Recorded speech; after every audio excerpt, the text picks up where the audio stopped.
नमस्कार, स्वागत है आप सभी का डीडी न्यूज के इस खास बुलेटिन एक्सप्रेस 100 में, जहां हम आपके लिए लेकर आते हैं राजनीति, मनोरंजन, देश, दुनिया, खेल और व्यापार जगत की सभी बड़ी खबरों को एक्सप्रेस यानी कि फटाफट अंदाज में आपके साथ मैं हूं पराक्रम सिंह शेखावत। तो देखिए खबरें तेज रफ्तार से। प्रधानमंत्री नरेंद्र मोदी आज महाराष्ट्र और गोवा का करेंगे दौरा। महाराष्ट्र की शिरडी में साईं बाबा का करेंगे दर्शन। प्रधानमंत्री मोदी आज शिरडी के साईं मंदिर में नए दर्शन पंक्ति परिसर का करेंगे उद्घाटन। प्रधानमंत्री मोदी शिरडी में स्वास्थ्य, रेल, सड़क तथा तेल और गैस जैसे क्षेत्रों से जुड़ी लगभग 7,500 करोड़ रुपयों की विकास परियोजनाओं की देंगे सौगात। सहकारिता मंत्री अमित शाह आज नई दिल्ली में सहकारी क्षेत्र के माध्यम से उन्नत और पारंपरिक बीजों के उत्पादन पर राष्ट्रीय संगोष्ठी को करेंगे संबोधित। सहकारिता मंत्री अमित शाह भारतीय बीज सहकारी समिति लिमिटेड के लोगो, वेबसाइट और पुस्तिका का अनावरण करेंगे और सदस्यों को प्रमाण पत्र वितरित करेंगे। राष्ट्रपति द्रौपदी मुर्मू आज से कर्नाटक और तमिलनाडु का 2 दिन का दौरा करेंगी। कर्नाटका के बेंगलुरु में भारतीय प्रबंधन संस्थान के स्वर्ण जयंती समारोह के स्थापना सप्ताह का करेंगे उद्घाटन। राष्ट्रपति द्रौपदी मुर्मू आज महिला उद्यमियों और आईआईएम बेंगलुरु में NS Raghavan centre for entrepreneurial learning के अधिकारियों के साथ भी करेंगी बातचीत। राष्ट्रपति द्रौपदी मुर्मू कल तमिलनाडु के चेन्नई में भारतीय समुद्री विश्वविद्यालय के 8वें दीक्षांत समारोह में लेंगी भाग। टीएमसी सांसद महुआ मोइत्रा मामले में लोकसभा की एथिक्स कमेटी आज करेगी सुनवाई। रुपये को लेकर सवाल पूछने का है मामला। भाजपा सांसद निशिकांत दुबे भी लोकसभा की एथिक्स कमेटी के सामने होंगे पेश, बयान कराएंगे दर्ज। भारत ने कनाडा में कुछ श्रेणियों के लिए वीजा सेवाएं फिर से शुरू की। लोग आज से कर सकेंगे अप्लाई। कनाडा के लिए प्रवेश visa, business visa, medical visa और कॉन्फ्रेंस वीजा की सेवा की गई बहाल। किर्गिस्तान के बिश्केक में शंघाई सहयोग संगठन के प्रमुखों की बैठक शुरू। विदेश मंत्री डॉक्टर एस जयशंकर कर रहे हैं भारत का प्रतिनिधित्व। विदेश मंत्री डॉक्टर एस जयशंकर ने किर्गिस्तान के राष्ट्रपति सादिर जापारोव से की मुलाकात। बैंकिंग, रक्षा और ऊर्जा क्षेत्रों में सहयोग पर हुई चर्चा। विदेश मंत्री डॉक्टर एस जयशंकर ने अपने किर्गिस्तान समकक्षी जिनबेक कुलुबाएव से मुलाकात की। व्यापार, स्वास्थ्य, शिक्षा समेत कई मुद्दों पर की चर्चा। महाराष्ट्र के मुख्यमंत्री एकनाथ शिंदे और उप मुख्यमंत्री देवेंद्र फडणवीस ने गृह मंत्री अमित शाह और भाजपा अध्यक्ष जेपी नड्डा के साथ की बैठक। रक्षा मंत्री राजनाथ सिंह भी रहे मौजूद। एक राष्ट्र एक चुनाव पर बनी सहमत समिति का नाम एक राष्ट्र एक चुनाव पर उच्च स्तरीय समिति किया गया। कल हुई बैठक में समिति की वेबसाइट www.one.gov.in हुई लॉन्च। एक राष्ट्र एक चुनाव को लेकर गठित समिति ने कांग्रेस नेता अधीर रंजन चौधरी के इस्तीफे पर लगाई मुहर। विधि आयोग ने रखी अपने सुझाव। प्रधानमंत्री नरेंद्र मोदी 22 जनवरी को अयोध्या में श्री राम मंदिर के प्राण प्रतिष्ठा कार्यक्रम में होंगे शामिल। प्रधानमंत्री नरेंद्र मोदी ने श्री राम मंदिर में प्राण प्रतिष्ठा कार्यक्रम के लिए मिले निमंत्रण पर कहा, अपने जीवन काल में ऐतिहासिक अवसर का साक्षी बनने का सौभाग्य मिला। प्रधानमंत्री नरेंद्र मोदी ने प्रगति की बैठक में 7 राज्यों की करीब 31,000 करोड़ रुपयों की 8 परियोजनाओं की समीक्षा की। प्रधानमंत्री मोदी ने प्रगति की बैठक में मौजूदा वित्त वर्ष में सभी गांवों में मोबाइल टावरों की स्थापना सुनिश्चित करने के निर्देश दिए। रक्षा मंत्री राजनाथ सिंह आज भारतीय वायुसेना की दूसरे कमांडर कॉन्फ्रेंस को करेंगे संबोधित।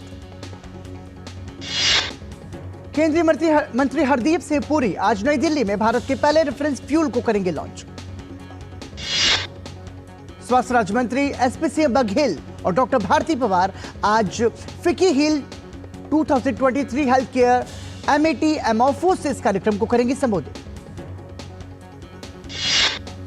शहरी और आवास मामलों का मंत्रालय आज नई दिल्ली के मानेक शॉ सेंटर में अर्बन मोबिलिटी इंडिया कॉन्फ्रेंस पर कर्टन रेजर का करेगा आयोजन। उपराष्ट्रपति जगदीप धनखड़ ने युवाओं से भारत के बारे में दुष्प्रचार को विफल करने के लिए आगे आने का आह्वान किया।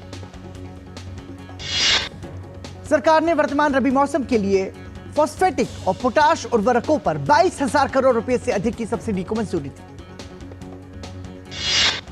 केंद्रीय मंत्रिमंडल ने जापान भारत सेमीकंडक्टर आपूर्ति श्रृंखला भागीदारी पर सहयोग ज्ञापन को भी दी मंजूरी। उत्तराखंड में जमरानी बांध बहुउद्देशीय परियोजना को प्रधानमंत्री कृषि सिंचाई योजना के अंतर्गत शामिल करने को भी मंजूरी मिली।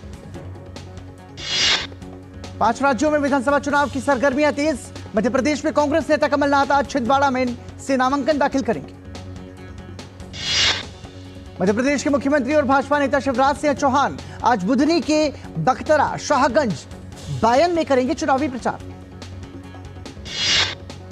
केंद्रीय मंत्री और भाजपा नेता नरेंद्र सिंह तोमर आज खिलचीपुर में पार्टी प्रत्याशी के नामांकन दाखिल कराएंगे। वो साथ ही जनसभा को भी संबोधित करेंगे। बहुजन समाज पार्टी ने मध्य प्रदेश चुनाव के लिए 13 उम्मीदवारों की 12वीं सूची जारी की। कांग्रेस के प्रत्याशी को मिला टिकट। भाजपा आज गुना और विदिशा विधानसभा पर अपने उम्मीदवारों के नामों का ऐलान कर सकती है। भाजपा नेता और असम के मुख्यमंत्री हेमंत बिस्वा शर्मा आज छत्तीसगढ़ के महासमुंद, बिलासपुर और खैरागढ़ में जनसभा को करेंगे संबोधित। तेलंगाना में मुख्यमंत्री केसी राव आज फिर से शुरू करेंगे चुनाव प्रचार अभियान। अचमपेट, वानापर्थी और मुनुगोडे में करेंगे चुनावी जनसभाएं। तेलंगाना विधानसभा चुनाव को लेकर एक तेलुगु समाचार चैनल पर चर्चा के दौरान बीआरएस विधायक ने भाजपा उम्मीदवार के साथ की हाथापाई। भाजपा ने बताया बीआरएस की गुंडागर्दी। निर्वाचन आयोग ने अभिनेता राजकुमार राव को 5 राज्यों में होने वाले विधानसभा चुनाव के लिए बनाया नेशनल आइकन। आज होगी औपचारिक घोषणा। निर्वाचन आयोग ने युवा मतदाताओं पर ध्यान केंद्रित करने के लिए प्रत्येक जिले में एक मतदान केंद्र पर युवा कर्मियों की ड्यूटी लगाने का निर्देश दिया। और इसी के साथ ही एक्सप्रेस 100 में फिलहाल रुक रहे हैं एक ब्रेक के लिए। देखते रहिए डीडी न्यूज। साल, बरस और सदी नहीं, एक युग गुजर जाएगा। उम्र न पूछो वंडर की, जब फर्क नजर आएगा। वंडर सीमेंट, फर्क नजर आएगा। थिंक आईआईटी, थिंक विद्या मंदिर, थिंक आईआईटी, थिंक विद्या मंदिर, थिंक आईआईटी, थिंक विद्या मंदिर। अब क्या देख रहे हो पापा? तुम कहते हो ना कि स्टॉक मार्केट में बहुत सोच समझकर इन्वेस्ट करना चाहिए।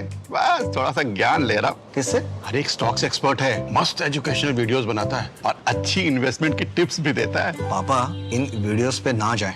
अपना रिसर्च खुद करें या सेबी रजिस्टर्ड इन्वेस्टमेंट एडवाइजर से संपर्क करें। एजुकेशन के नाम पर कुछ इन्फ्लुएंसर्स अक्सर इन्वेस्टर को मिसगाइड करते हैं। नुकसान आपका होगा।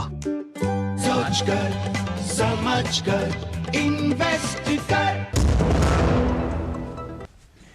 ब्रेक के बाद एक बार फिर आपका स्वागत। आप देख रहे हैं एक्सप्रेस 100। तमिलनाडु के चेन्नई में राजभवन के बाहर बम फेंके जाने पर भाजपा ने कानून व्यवस्था पर उठाए सवाल। भाजपा प्रदेश अध्यक्ष ने कहा, डीएमके सरकार इन हमलों को कर रही है प्रायोजित।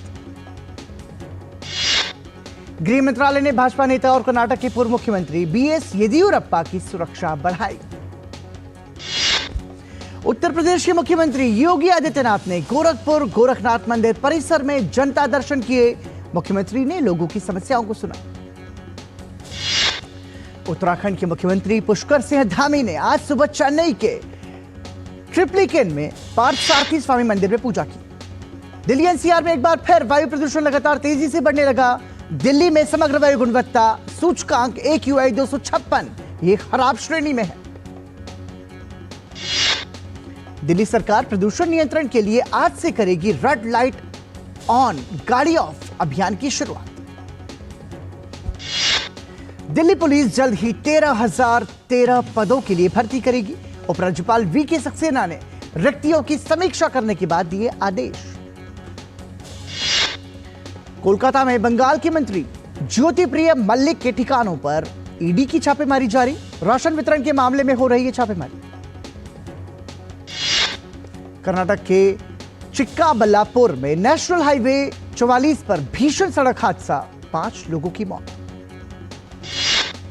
उत्तराखंड के पिथौरागढ़ में आदि कैलाश यात्रा से लौट रहे यात्रियों की जीप काली नदी में गिरी, 6 श्रद्धालुओं की मौत। रियाद दौरे पर गए केंद्रीय वाणिज्य और उद्योग मंत्री पीयूष गोयल ने सऊदी अरब के उद्योग और खनिज संसाधन मंत्री बंदर बिन इब्राहिम अल खोरायफ से मुलाकात की। केंद्रीय मंत्री पीयूष गोयल ने रियाद में NEOM प्रोजेक्ट के CEO नदमी अल नस्र से भी मुलाकात की। एक्स पर इस मुलाकात की तस्वीरें साझा करते हुए पीयूष गोयल ने जानकारी दी। केंद्रीय इलेक्ट्रॉनिक्स और सूचना प्रौद्योगिकी मंत्री अश्विनी वैष्णव ने कहा कि भारत में डिजिटल कर्ज डिजिटल भुगतान से भी बड़ा होने वाला है और देश की अर्थव्यवस्था में ये 1-2% की वृद्धि करेगा। भारत, रूस, जापान और स्विट्जरलैंड समेत विश्व व्यापार संगठन WTO के कुछ सदस्य देशों ने यूरोपीय संघ EU और ब्रिटेन द्वारा कुछ इस्पात उत्पादों पर लगाए गए सेफगार्ड की आलोचना की और इन्हें वैश्विक व्यापार नियमों के खिलाफ बताया। RBI ने निजी और विदेशी बैंकों की पूर्ण स्वामित्व वाली सहायक कंपनियों से अपने निदेशक मंडल में कम से कम 2 पूर्णकालिक निदेशकों की मौजूदगी सुनिश्चित करने को कहा। सभी ने बाप ऑफ चार्ट के नाम से अनाधिकृत निवेश सलाहकार सेवाएं देने वाली 3 इकाइयों को शेयर बाजार से प्रतिबंधित कर दिया। साथ ही बाजार नियामक ने इन इकाइयों से 17 करोड़ से ज्यादा की अवैध कमाई को जब्त करने का आदेश भी दिया। केंद्र सरकार ने बासमती चावल एक्सपोर्ट पर मिनिमम एक्सपोर्ट प्राइस घटाने का फैसला किया। सरकार के MAP घटाने के फैसले के बाद से अब बासमती चावल पर MAP घटकर $950 प्रति मीट्रिक टन हो गई, जो कि पहले $1200 प्रति मीट्रिक टन थी। भारतीय प्रतिस्पर्धा आयोग CCI अंतर्राष्ट्रीय प्रतिस्पर्धा नेटवर्क ICN के संचालन समूह का सदस्य बन गया। प्रतिस्पर्धा आयोग ने यह जानकारी दी। ICN में 130 देशों की 140 प्रतिस्पर्धा नियामक एजेंसियां शामिल। सूचना प्रौद्योगिकी कंपनी टेक महिंद्रा ने चालू वित्त वर्ष की दूसरी तिमाही में 494 करोड़ रुपए का शुद्ध लाभ कमाया, जो पिछले वित्त वर्ष की इसी अवधि में 1285 करोड़ रुपए के लाभ की तुलना में 61.6% कम। रिलायंस जियो इन्फोकॉम लिमिटेड ने ग्राहकों को AI आधारित स्मार्ट होम और स्मॉल बिजनेस सर्विस देने के लिए प्लान के साथ हाथ मिलाया। ये साझेदारी भारत में लगभग 20 करोड़ परिसरों में अत्याधुनिक सेवाएं प्रदान करेंगी। एक्सिस बैंक ने चालू वित्त वर्ष की दूसरी तिमाही में 5,863 करोड़ रुपयों का शुद्ध लाभ कमाया, जो पिछले वित्त वर्ष की समान अवधि में 5,329.8 करोड़ रुपयों की तुलना में 10% अधिक। इजरायल और हमास के बीच लगातार संघर्ष जारी। इजरायल के प्रधानमंत्री बेंजामिन नेतन्याहू ने हमास के साथ चल रहे संघर्ष को अपने अस्तित्व की लड़ाई बताया। उन्होंने कहा कि हमारा लक्ष्य हमास की सैन्य और शासन क्षमताओं को नष्ट करके पूरी तरह से उसका खात्मा करना। बेंजामिन नेतन्याहू ने एक बार फिर गाजा में रह रहे आम नागरिकों से दक्षिणी गाजा पट्टी को खाली करने को कहा। उन्होंने आश्वासन दिया कि वह उन सभी लोगों की घर वापसी का हर संभव प्रयास कर रहे हैं जिन्हें हमास के लोगों ने बंदी बना रखा है। बेंजामिन नेतन्याहू ने देश के साथ जानकारी साझा करते हुए कहा कि हम हमास पर लगातार हमले कर रहे हैं और इन हमलों के जरिए हजारों आतंकवादियों का सफाया भी कर चुके हैं। इसके साथ ही जमीनी हमलों की तैयारी कर रहे हैं। जब हम गाजा में जाएंगे तो हम उन हत्यारों से पूरी कीमत वसूलेंगे जिन्होंने इजरायल में इस भयावहता को अंजाम दिया। रफा सीमा के पास संयुक्त राष्ट्र राहत कैंप के नजदीक हुए एक हमले में एक व्यक्ति की मौत हो गई, जबकि 44 लोग गंभीर रूप से घायल हो गए। एजेंसी ने कहा कि रफा सीमा के नजदीक यह कैंप युद्ध के कारण विस्थापित हुए लगभग 4,600 लोगों का आश्रय बना हुआ था। हमास की ओर से किए गए एक रॉकेट हमले के कारण इजरायली शहर रिशोन लेट्जियन में कई लोग गंभीर रूप से घायल। हमास के लड़ाकों ने आवासीय क्षेत्रों को निशाना बनाते हुए इस हमले को अंजाम दिया। हमास ने गाजा पट्टी से लगभग 220 किलोमीटर दूर दक्षिणी इजरायली रिसोर्ट शहर इलियट की ओर एक रॉकेट लॉन्च किया। इजरायली सेना ने कहा रॉकेट का शहर के बाहरी क्षेत्र में प्रभाव पड़ा।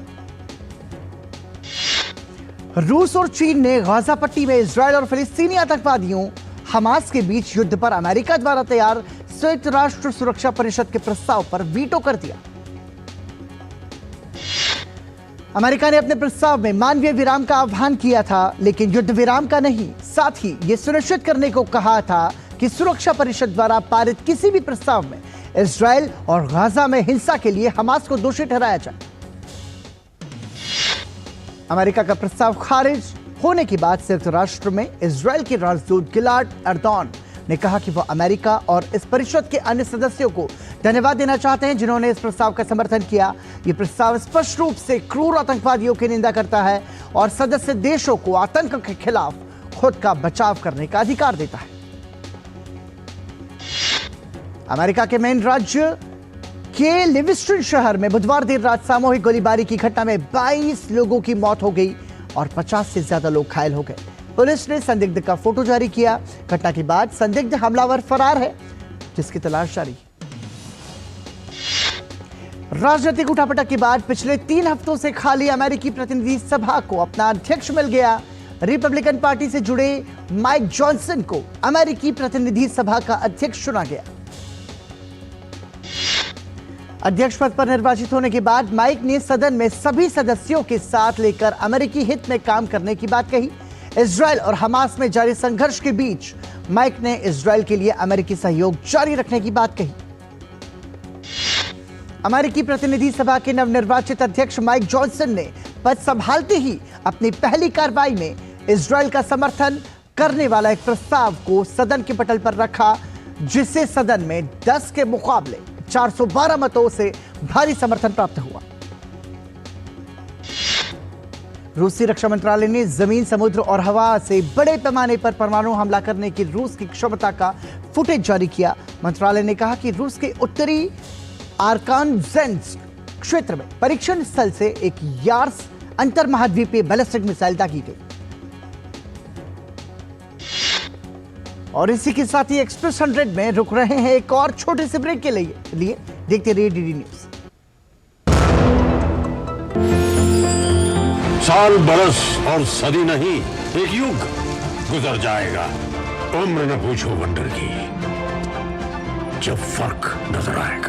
वंडर सीमेंट, फर्क नजर आएगा।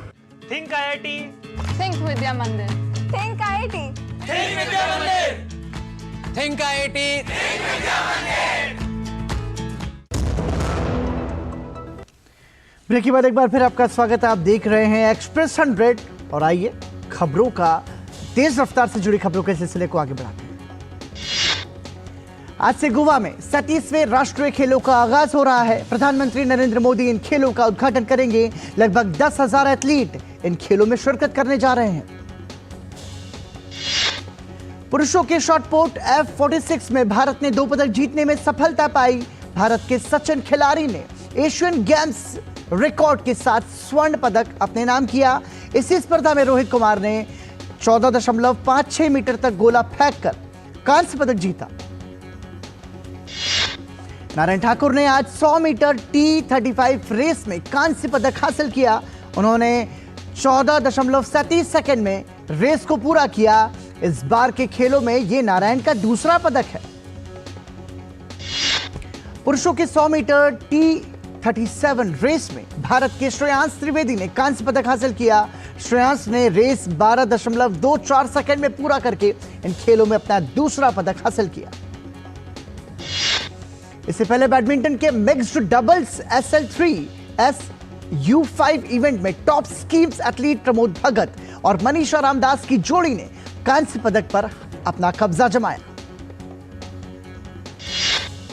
पुरुषों की F46 स्पर्धा में भारत ने 3 पदक अपने नाम किए। सुंदर सिंह गुर्जर ने स्वर्ण, रिंकू हुड्डा ने रजत, जबकि अजीत सिंह ने कांस्य पदक जीता। आईसीसी क्रिकेट विश्व कप में आज गत विजेता इंग्लैंड का सामना श्रीलंका से बेंगलुरु में होगा। सेमीफाइनल में पहुंचने की उम्मीदों को बरकरार रखने के लिए दोनों टीमों को हर हाल में मुकाबला जीतना होगा। वनडे विश्व कप में ऑस्ट्रेलिया ने नीदरलैंड्स को 309 रन से हराकर टूर्नामेंट की लगातार तीसरी जीत दर्ज करने में सफलता पाई। ऑस्ट्रेलिया की ओर से डेविड वार्नर और ग्लेन मैक्सवेल ने शतक जड़े। ऑस्ट्रेलिया की मैक्सवेल ने तूफानी पारी खेली और 40 गेंद पर ही शतक पूरा किया। वो सबसे कम गेंदों पर विश्व कप में शतक लगाने वाले खिलाड़ी बन गए।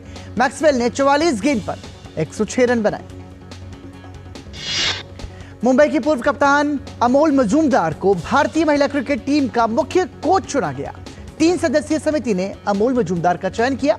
मजूमदार ने प्रथम श्रेणी में 30 शतक समेत 11,000 से अधिक रन बनाए। फ्रेंच ओपन बैडमिंटन प्रतियोगिता में भारतीय महिला हॉकी खिलाड़ी पीवी सिंधु आज अंतिम 16 का मुकाबला खेलने के लिए क्वार्टर कोर्ट रूम पर उतरेंगी। सिंधु का सामना थाईलैंड की सुपानिदा कोथोंग से होगा। पुरुष युगल में भारत के सात्विक साईराज और चिराग शेट्टी की जोड़ी क्वार्टर फाइनल में स्थान बनाने के उद्देश्य से अपना मुकाबला खेलने उतरेगी। भारतीय जोड़ी का सामना अंतिम 16 के मुकाबले में इंडोनेशिया की जोड़ी से होगा। इंग्लिश क्लब मैनचेस्टर सिटी ने चैंपियंस लीग में अपने जीत के सिलसिले को बरकरार रखते हुए यंग बॉयज को 3-1 से हरा दिया। मैन सिटी के लिए हलान ने 2 गोल किए। सिटी ग्रुप जी में 3 मैच में 3 जीत के साथ शीर्ष पर मौजूद है। बार्सिलोना ने चैंपियंस लीग के एक रोमांचक मुकाबले में शख्तर डोनेट्स्क को 2-1 से हराने में सफलता पाई। बार्सिलोना की तरफ से दोनों गोल पहले हाफ में देखने को मिले। टोरेस ने 28वें और लोपेज ने 36वें मिनट में बारसा के लिए गोल किया। French club Paris Saint Germain ने इटालियन क्लब एसी मिलान को आसानी से 3-0 से शिकस्त दी। पीएसजी के लिए पहले हाफ में 1 और दूसरे हाफ में 2 गोल हुए। एम्बाप्पे ने 32वें मिनट में टीम के लिए पहला गोल किया। ग्रुप एच में एफसी पोर्तो ने एंटवर्प को 4-1 से हराने में कामयाबी पाई। पोर्तो के लिए इवान निल्सन ने दूसरे हाफ में हैट्रिक लगाकर टीम की जीत में अहम भूमिका निभाई। चैंपियंस लीग में ही स्पेनिश क्लब एटलेटिको मैड्रिड को सेल्टिक के खिलाफ 2-2 के ड्रॉ से संतोष करना पड़ा। एटलेटिको ने मैच में 2 बार पिछड़ने के बाद वापसी करते हुए मुकाबले को ड्रॉ कराया। रजनीकांत और अमिताभ बच्चन 33 साल बाद एक साथ काम करेंगे। अब रजनीकांत की नई फिल्म थलाइवर 170 दर्शकों के सामने आ रही है। इस फिल्म में रजनीकांत के साथ बॉलीवुड के महानायक अमिताभ बच्चन नजर आएंगे। हिंदी सिनेमा के प्रसिद्ध अभिनेता देवानंद को उनकी 100वीं जयंती पर श्रद्धांजलि देने के लिए 2 दिवसीय श्रीनगर अंतर्राष्ट्रीय फिल्म महोत्सव की शुरुआत हुई। 2 दिवसीय कार्यक्रम के दौरान 37 देशों की 200 से अधिक फिल्में दिखाई जाएंगी। सोनी एंटरटेनमेंट टेलीविजन के singing reality show Indian Idol season 14 को अपने शीर्ष 15 प्रतियोगी मिल गए हैं। श्रेया घोषाल, कुमार शानू और विशाल ददलानी सभी 15 प्रतियोगियों को अपना मार्गदर्शन दे रहे हैं। जी सिनेमा ने गदर 2 के विश्व टेलीविजन प्रीमियर की घोषणा की। इस मेगा ब्लॉकबस्टर ने बॉक्स ऑफिस में शानदार कलेक्शन किया। घोषणा के मुताबिक गदर 2 का विश्व टेलीविजन प्रीमियर शनिवार यानी कि 4 नवंबर को रात 8 बजे होगा। अभिनेत्री खुशहाली कुमार की आने वाली फिल्म स्टारफिश का टीजर रिलीज हुआ। फिल्म स्टारफिश अखिलेश जायसवाल द्वारा निर्देशित और भूषण कुमार, कृष्ण कुमार और ऑलमाइटी मोशन पिक्चर द्वारा निर्मित। भोजपुरी सिनेमा के जाने माने अभिनेता प्रदीप पांडे चिंटू फिल्म फिदा में काम करते नजर आएंगे। इस फिल्म में प्रदीप पांडे चिंटू के साथ संयोगिता यादव और नवोदित आरोही अपने अभिनय करियर की शुरुआत करने जा रही हैं। भोजपुरी सिनेमा के सुपरस्टार खेसारी लाल यादव की आने वाली फिल्म राजा राम की शूटिंग शुरू हो गई। फिल्म राजा राम में खेसारी लाल यादव भगवान श्री राम और राहुल शर्मा लक्ष्मण की भूमिका में नजर आएंगे। और परेश रावल की बहुप्रतीक्षित पारिवारिक फिल्म शास्त्री विरुद्ध शास्त्री का ट्रेलर रिलीज। फिल्म 3 नवंबर 2023 को सिनेमाघरों में प्रदर्शित होगी। और इसी के साथ ही एक्सप्रेस न्यूज में फिलहाल इतना ही, लेकिन डीडी न्यूज पर खबरों का सिलसिला लगातार जारी है और अब से ठीक 9 बजे मेरे सहयोगी मुकुल शर्मा के साथ देखिए 9:30 बजे मनी मंत्रा कार्यक्रम। तब तक के लिए नमस्कार।